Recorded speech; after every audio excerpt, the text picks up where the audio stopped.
आसपास के भविष्य में एक समूह मेटियोराइट्स एक ऑस्ट्रेलियाई पर टकराते हैं और एक अत्यधिक संक्रामक वायरस छोड़ते हैं जो मानवों को ज़ॉम्बी में बदल देता है। ये जल्दी फैलता है क्योंकि यह हवा में यात्रा करता है। हालांकि रक्त प्रकार ए के लोगों को केवल एक काटने से संक्रमित किया जा सकता है। जल्द ही लोग इन्फेक्ट हो रहे हैं और एक दूसरे को बर्बर तरीकों से मार रहे हैं।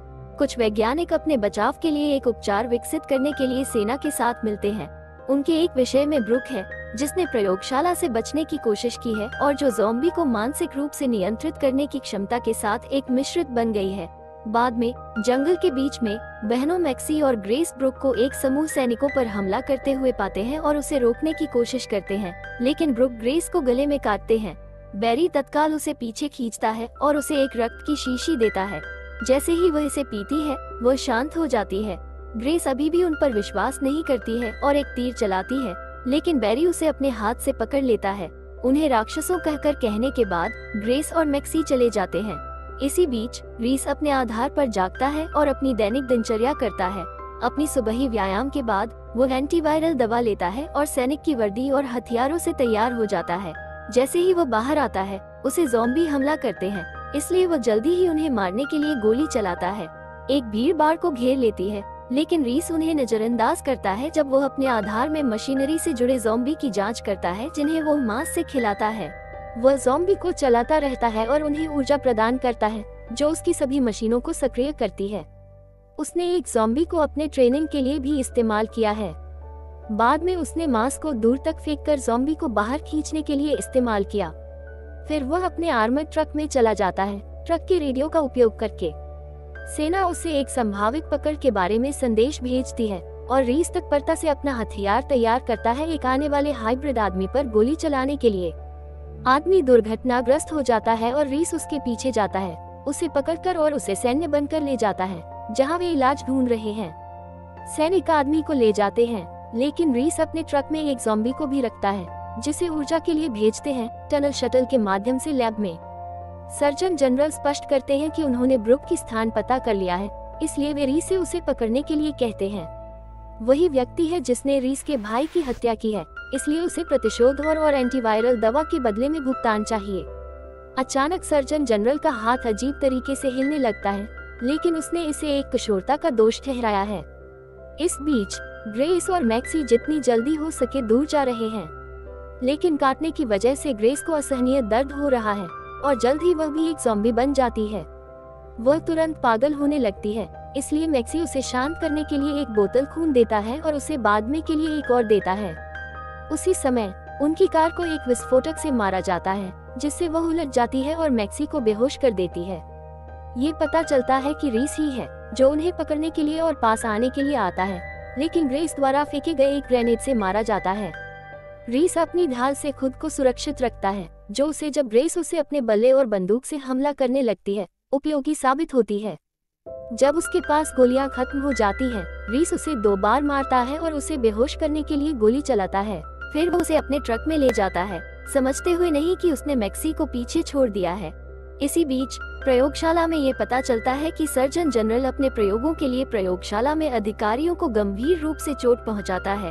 एक महिला को बिजली देकर उसे नाक में एक धातु रॉड डालता है और एक संख्या के तरल पदार्थों को निकालता है, जिन्हें वो फिर अपनी बाह में इंजेक्शन करता है। वो पहले से ही संक्रमित है और वो अपने परिवर्तन को रोकने के लिए इन अस्थायी इंजेक्शन का उपयोग कर रहा है। अचानक दरवाजा खुलता है और कर्नल, साथ ही एक और सैनिक, सर्जन को लाल हाथ में पकड़ते हैं। सैनिक सर्जन को गिरफ्तार करने की कोशिश करता है, लेकिन कर्नल उसे गोली मारता है, जो दिखाता है कि वह भी संक्रमित है और सर्जन के साथ मिलकर एक उपचार ढूंढने के लिए काम कर रहा है। वापस रीसे की ओर वो दूर जाता है जब अचानक ग्रेस जागती है और रीस के गले को अपनी टांगों से पकड़ती है। वो नियंत्रण खो रही है, इसलिए रीस उसे धक्का देता है और अपनी बंदूक पकड़ता है, लेकिन ग्रेस खून की शीशी पीती है और शांत हो जाती है। रीस समझता है कि वह भी एक हाइब्रिड है और तत्काल उसे बेहोश कर देता है। कुछ ही क्षणों बाद वे प्रयोगशाला तक पहुंचते हैं, लेकिन जब सैनिक ग्रेस को पकड़ने की कोशिश करते हैं, वो लड़ाई करना शुरू कर देती है जब तक कि एक सैनिक उसे नीचे नहीं धकेलता। ग्रेस अभी भी नियंत्रण खो रही है, इसलिए रीस उसे फिर से खून की शीशी से खिलाता है, जिससे वो शांत हो जाती है पहले वाली तरह। इसके बाद रीस चला जाता है, लेकिन जल्द ही उसका ट्रक अटक जाता है। वो अपने ईंधन ज़ोंबी की जांच करता है और ध्यान देता है कि प्राणी प्रतिक्रियाशील नहीं है, इसलिए वो कुछ मांस खिलाने की कोशिश करता है।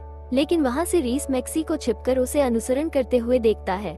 जैसे ही ज़ॉम्बी ट्रक को ढूंढती है, रीस उसे गिरा देता है और अपने वाहन से जोड़ता है ताकि वो अंततः चला जा सके, जबकि उसे यह नहीं पता होता है कि मैक्सी ने उसके ट्रक के पीछे छलांग लगा दी है। अगले, रीस एक सेना गोदाम जाता है जहां सैनिक एक ज़ॉम्बी का उपयोग करके एक मशीन बंदूक को चालू करते हैं जो किसी भी ज़ॉम्बी को गोली मार देती है जो नजदीक आता है। गोदाम के कर्मचारी उसे एक डिलीवरी बॉक्स देते हैं जो प्रयोगशाला को भेजने के लिए है। भाग्य से मैक्सी उससे पहले ही ट्रक के नीचे छिप जाती है जब तक कि वे उसे प्रयोगशाला में नहीं देख पाते। ग्रेस जागती है और भयभीत होती है कि परीक्षण विषयों को प्रयोगों के लिए मार दिया जाता है। सर्जन वर्तमान में सो रहा है, लेकिन उसका हाथ अपने आप हिल रहा है और उसे जगाता है। हाथ बस चलता रहता है। सर्जन पर हमला करता है जब वो अपने अंग से खुद को बचाने के लिए लड़ना होता है।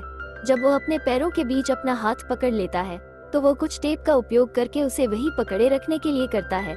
फिर वो एक और हाइब्रिड तत्वों को निकालने के लिए और एक इंजेक्शन प्राप्त करने के लिए अधिक निकालने का प्रयास करता है। दोपहर में रीस अपने आधार पर वापस आता है और अपनी बाड़े से ज्यादा दूर जाने के लिए कुछ मांस बाहर फेंकता है ताकि वो अंदर जा सके। जब ज़ॉम्बी वापस आने की कोशिश करते हैं, रीस उन्हें दूर रखने के लिए कुछ बहुत उज्जवल लाइट्स चालू करता है। एक बार जब वो घर पहुंचता है, वो उसे दिए गए डिलीवरी बॉक्स खोलता है और अंदर एक अजीब उपकरण पाता है। इसके बाद वो एक आराम टेप के साथ दिन को समाप्त करने का निर्णय लेता है। हालांकि बिजली अचानक बंद हो जाती है। रीस जल्दी से जनरेटर को ठीक करने के लिए बाहर निकलता है और जब वह अपने कमरे में वापस लौटता है, उसे मैक्सी द्वारा नीचे धक्का मिलता है। अगले सुबह रीस समय में जागता है। द्वार से गुजरते हुए लैब जाने के बजाय रीस मैक्सी को व्यस्त होने का इंतजार करता है और एक लीवर खींचता है जिससे वो कार से बाहर निकल जाती है। फिर वो जल्दी से उसे गोली मारता है और उसे बंधे रखने के लिए बांधता है ताकि उसे यात्रा के बाकी हिस्से में नियंत्रण में रख सके। जब वे अंततः लैब में पहुंचते हैं तो सर्जन दूसरे हाइब्रिड को मार रहा होता है, इसलिए उसे कर्नल बजाय भेजता है। एक सैनिक ट्रक से मैक्सी को पकड़ता है और कहता है कि वो एक बैरल में खत्म हो जाएगी, जिससे रीस संदेह में आता है और वो व्याख्या की मांग करता है, लेकिन कर्नल उसे बस जाने कहता है। रीस अपने ट्रक में लौटने का दिखावा करता है, लेकिन वास्तव में वह अपना हथियार पकड़ता है ताकि सभी को गोली मार सके और कर्नल को कुछ ठोकरें मार सके, फिर मैक्सी को बचाने और दूर जाने से पहले। इस सब को ग्रेस लैब के सुरक्षा कैमरों पर देखती है। कुछ ही क्षणों बाद एक सेना ट्रक रीस को सड़क पर पीछा कर रहा है। सैनिकों जल्दी ही आग खोलते हैं, इसलिए मैक्सी एक हथियार पकड़ती है और उन्हें वापस रखती है, उन्हें दूर रखती है। कुछ संघर्ष के बाद रीस अंततः कार के बूस्टर को सक्रिय करने में कामयाब होता है, जिससे उन्हें बड़ी गति प्राप्त होती है और सैनिकों से दूर जाने में सफल होते हैं। दुर्भाग्य से सैन्य ट्रक का पता चलता है कि वही नाइट्रो सिस्टम है और जल्दी ही उन्हें पकड़ लेता है। मैक्सी लीवर खींचती है ताकि वो खुद को बाहर निकाल सके। सैनिकों ने ट्रक को गिरा दिया है और रीस बेहोश हो जाता है। जब वह जागता है तो रीस एक पेड़ से बंधे हुए पाया जाता है और कर्नल मजाक के तौर पर उसे गोली मारता है और उसे देशद्रोही कहता है। एक भीड़ ज़ोंबी आ रही है, इसलिए कर्नल और उसके लोग चले जाते हैं। रीस को कुछ ही सेकंड में खाने के लिए छोड़ देते हैं, जबकि ज़ॉम्बी रीस को घेर रहे हैं, इसलिए वो अपनी दैनिक प्रशिक्षण सभी को उपयोग करके अपने पैरों को ऊपर और रेंगने से बचाने का प्रयास करता है। दुर्भाग्य से वो थक गया है और दर्द में है, इसलिए अंततः उसकी ताकत कम हो जाती है और उसके पैर गिर जाते हैं। जबकि ज़ॉम्बी उसे काटने के लिए तैयार हो रहे होते हैं, तभी वे ठहर जाते हैं। ये पता चलता है कि मैक्सी ने बैरी और ब्रुक को लाया है, जो अपनी शक्तियों से ज़ॉम्बी को नियंत्रित कर रही है। रीस फिर से बेहोश हो जाता है और बाद में जागता है, बैरी के आधार पर बांधा हुआ, जहां ब्रुक अपनी व्यक्तिगत सेना के रूप में कुछ ज़ॉम्बी रखती है। बैरी ग्रेस के साथ जो कुछ भी किया है उसके लिए उसे मारता है, लेकिन क्योंकि मैक्सी ने कहा है कि उसने उसकी जान बचाई है, इसलिए वो रीस को अभी तक जीवित रखेगा। हालांकि ब्रुक अभी भी गुस्से में है और रीस को धमकाने के लिए उसे धक्का देती है, जिसके कारण रीस उनके लिए काम करने को सहमत हो जाता है। अगले दिन समूह गोदाम में जाता है, जहां रीस सुरक्षा के बारे में जो कुछ भी जानता है सब साझा करता है। वो ये भी समझाता है कि उसे नहीं पता था कि वे परीक्षण विषयों को मार रहे हैं, अन्यथा उसने उन्हें प्रयोगशाला में नहीं ले जाता। जब ब्रुक अत्यधिक प्रभावशाली हो जाती है तो बैरी उसे खून की एक शीशी से शांत करता है। फिर ब्रुक अपनी क्षमता का उपयोग करती है और मशीन बंदूक से जुड़े ज़ॉम्बी को नियंत्रित करती है, जो तत्काल एक बंदूक चुरा लेता है और द्वार के सुरक्षा कर्मियों को मार देता है, जहां समूह अंदर जाता है और जल्दी से सभी कर्मचारियों को ज़ॉम्बी की मदद से पकड़ लेता है। लेकिन रीस केवल आश्चर्य में देखता है जब वो उस दिन दूसरे आदमी को बैरल में पाता है। नाराज, वो जवाबों के लिए एक वैज्ञानिक को पीटता है और उसे भयभीत होते हुए जानने के लिए कहता है कि सर्जन तत्वों को निकालने के बाद वे शवों को चूर्ण करके एंटीवायरल दवा बनाने के लिए पीस देते हैं। एक घृणित रीस वैज्ञानिक को बार बार छोड़ता है, फिर बैरी को मारता है और उन्हें सभी को मारने के लिए प्रयास करता है। कुछ क्षणों बाद टीम प्रयोगशाला पर पहुंचती है और उन्होंने ब्रुक को एक बंदी के रूप में लाए है बनावट बनाई है। वे भी टनल शटल के माध्यम से अंदर 2 ज़ॉम्बी भेजते हैं जैसे कि वे और टेस्ट सब्जेक्ट हैं। जब 3 सैनिक बाहर आते हैं तो ब्रुक अपनी शक्ति को सक्रिय करती है और ज़ॉम्बी को लड़ाई करने के लिए गार्ड के सामने शुरू करती है और फिर 2 ग्रेनेड को सक्रिय करती है। फिर रीस की ट्रक खुलती है और मैक्सी मशीन गन के साथ बाहर आती है और पूरी टीम आग खोलती है ताकि सैनिकों को मार सके। सुरक्षा कैमरों पर इसे देखकर कर्नल एक बटन दबाता है ताकि सामने का दरवाजा बंद हो जाए, लेकिन बैरी तत्काल इसकी यांत्रिकता को हाईजैक करके इसे अटका देता है। इसके बाद वे टीम अंदर के रास्ते को साफ करने के लिए ग्रेनेडों से ढके हुए 2 ज़ॉम्बी भेजते हैं और मैक्सी उनके पीछे टनल शटल के माध्यम से उनका पीछा करती है, जबकि ब्रुक, बैरी और रीस सामने के दरवाजे से जाते हैं।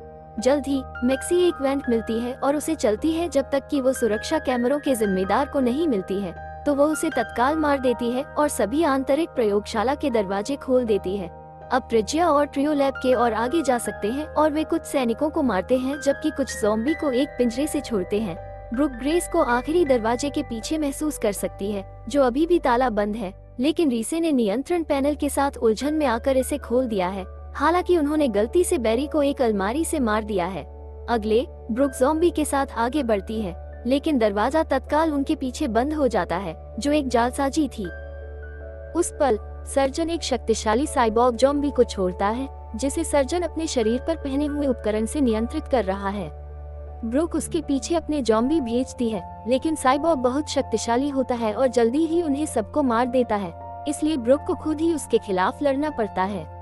दुर्भाग्य से वो पर्याप्त मजबूत नहीं होती है और साइबॉर्ग उसे जल्दी ही अपनी शक्ति से बाहर कर देता है। लेकिन जब वह उसे मारने के लिए तैयार होता है, सर्जन का हाथ फिर से असामान्य होने लगता है। ये पता चलता है कि ग्रेस के पास भी यह शक्ति है और वह इसका उपयोग करके हाथ को नियंत्रित करती है, जिससे वह सर्जन को बार बार मुक्का मारती है। उपकरण के संपर्क के कारण साइबॉर्ग भी वही चीज करता है और ब्रुक इस मौके का उपयोग करके उसके सिर को मारती है। ग्रेस अपनी मदद के लिए 2 ज़ॉम्बी भी नियंत्रित करती है, फिर वह हाथ को गले में दबाने की शुरुआत करती है। हालांकि सर्जन अपने दूसरे हाथ का उपयोग करके अपनी धातु रॉड तक पहुंचता है और ग्रेस को बिजली देकर उसे बेहोश कर देता है। फिर साइबॉर्ग को ठीक करते हुए वह ब्रुक को दीवार के सामने दबा देता है। इसी बीच कर्नल मैक्सी के साथ पहुंचता है और बैरी और रीस को अपनी गिरफ्त में लेता है और उनकी बंदूकें छोड़ने के लिए कहता है। फिर कर्नल मैक्सी को मारता है और बैरी को गोली मारता है, जो अभी भी जीवित है लेकिन भयानक दर्द में है। रीस फिर से कैबिनेट को सक्रिय करके कर्नल को मारता है, फिर वह हाथ से हाथ लड़ता है। दोनों आदमी कई मार खाते हैं, लेकिन जब रीस ऊपरी हाथ पाने के करीब होता है, कर्नल कैबिनेट का उपयोग करके उसे नीचे ले आता है। बैरी अपनी बंदूक तक पहुंचने के लिए लड़खड़ाने की कोशिश करता है, लेकिन कर्नल उसे देखता है और उसे उठाकर उसके घावों को दबाता है। जब बैरी उसे सिर से मुक्का मारता है, तब रीस पीछे से कर्नल को पकड़ता है, लेकिन कर्नल रीस को टक्कर देता है और उसे मुक्का मारता है। धन्यवाद। बैरी उसे एक बार फिर से कैबिनेट को सक्रिय करके बचाता है। कर्नल दूर हो जाता है, लेकिन जब वह गोली चलाने के लिए तैयार होता है, तब रीस ब्रुक बिजली आपूर्ति से तार उतारती है और साइबॉर्ग को बिजली देती है, जिससे बिजली की आपूर्ति बंद हो जाती है। कर्नल अंधेरे में गोली चलाता है, कंप्यूटर आपातकालीन बिजली को सक्रिय करता है और मैक्सी कर्नल के पास आती है और उसके सिर को फटाकर उसका सिर फटाती है, जबकि सर्जन बैकअप के लिए कॉल करता है। टीम ब्रुक के साथ फिर मिलती है, जो पागल हो गई है और मैक्सी पर हमला करने की कोशिश करती है। लड़की तत्परता से एक पिंजरे में चली जाती है और लड़के कॉरिडोर में वापस दौड़ते हैं, दरवाजे को बंद करते हैं। उन्हें पता चलता है कि सभी रक्त बोतलें टूट गई हैं, लेकिन धन्यवाद के कमरे में एक फ्रिज में रक्त की थैलियां भरी हुई हैं। जल्दी से दरवाजा खोलते हुए बैरी ब्रुक को धक्का देने के लिए ब्रुक को गोली मारता है और रीस अंदर दौड़ता है, लेकिन रक्त पर फिसल जाता है। जब वो पहुंचता है, तब फ्रिज बहुत देर हो जाता है। ब्रुक बैरी पर कूद जाती है और उसे काट लेती है। रीस उसे उसके ऊपर से धक्का देने के लिए जल्दी करता है और मैक्सी उसके चेहरे पर एक रक्त थैली खोलती है, अंततः उसे शांत करती है। इसके बाद समूह आगे बढ़ता है तब वह शल्यकर्मी ग्रेस के साथ टनल शटल में जाने के लिए जाता है। उसे एक मेज पर बांधकर छोड़ देते हैं और फिर उसे और शल्यकर्मी को जोड़ते हैं, जो उसके और शल्यकर्मी के नाकों को जोड़ता है, जिससे ग्रेस के सभी रक्त सीधे शल्यकर्मी के शरीर में चले जाते हैं। संदेह करते हुए एक सैनिक शल्यकर्मी की बांह जांचता है और देखता है कि उसे काट लिया गया है, लेकिन बहुत देर हो जाती है। शल्यकर्मी भी एक हाइब्रिड बन गया है। वह तुरंत 2 सैनिकों को गोली मारता है और जब रीस और मैक्सी पहुंचते हैं तो वे केवल ग्रेस को देखते हैं। मैक्सी अपनी बहन के लिए शोक करती है। शल्यकर्मी रीस को पीछे से धोखा देता है और उसे नीचे धकेलता है। फिर शल्यकर्मी रीस के साथ हाथ से हाथ लड़ता है, अपनी नई ताकत का उपयोग करके उसे मात करता है और उसे मजाक उड़ाता है कि उसने पूरे 1 साल तक कुछ भी संदेह नहीं किया। जल्द ही शल्यकर्मी रीस को नीचे धकेलता है और उसका खोपड़ा मारने के लिए तैयार होता है, लेकिन उसी समय ग्रेस जागती है और उसे एक धातु के टुकड़े से छुरा मारती है। फिर वह अपनी खुद की हाइब्रिड शक्ति का उपयोग करके शल्यकर्मी को टुकड़े टुकड़े करती है। जब वह समाप्त होती है तब वह रीस पर हमला करने की कोशिश करती है, लेकिन भाग्यशाली रूप से वह रीस के वेस्ट में रखे रक्त थैली पाती है और उसे जल्दी पी लेती है, जबकि ग्रेस अपनी बहन के साथ मिलती है। रीस को ध्यान देता है कि शल्यकर्मी अभी भी जीवित है, चाहे उसका शरीर 2 टुकड़ों में बंट गया हो, इसलिए वह उसे सिर में गोली मारता है ताकि उसे अंततः मार दे। फिर रीस खांसता है, लेकिन जब वह दवा को देखता है तब उसे अत्याचारों की याद आती है और उसे दूर फेंक देता है। वह अपने पापों के लिए आत्महत्या करने का निर्णय लेता है, लेकिन जब वह अपनी बंदूक उठाता है तब ग्रेस उसे रोकती है। मैक्सी उसे कहती है कि वह फिर भी दवा ले ले ताकि वह उनके साथ लड़ाई जारी रख सके। इस तरीके से वह लोगों की मदद करके अपने पापों को धो सकता है। रीस सहमत होता है और दवा लेता है।